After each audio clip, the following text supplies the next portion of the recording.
केला.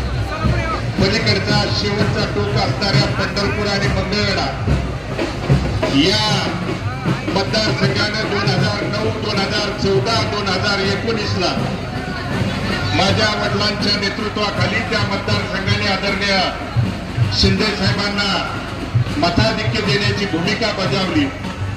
तीच पद्धत, तीच परंपरा खांद्यावरती घेऊन उद्याच्या लोकसभेला पंढरपूर मंगळवेढ्यातून मताधिक्य देण्याची जबाबदारी तिथल्या तमाम वडीलधारी मायबाप जनता आणि सर्वसामान्य नागरिकांच्या इच्छेखातीर त्या ठिकाणी आम्ही घेतलेली आहे.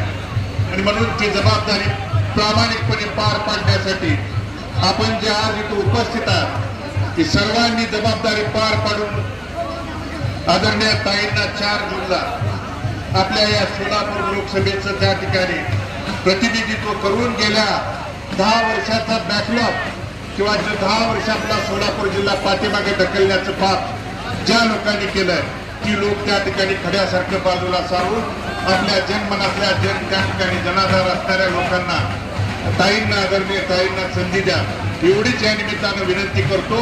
आणि पंढरपूर मंगळवेढ्याची जबाबदारी ज्या पद्धतीनं अगोदर 3 निवडणुकीला मताधिक्य देण्याची भूमिका पार पाडली ती जबाबदारी प्रामाणिकपणे पार पाडतो एवढंच आदिवासी या निमित्तानं देतो.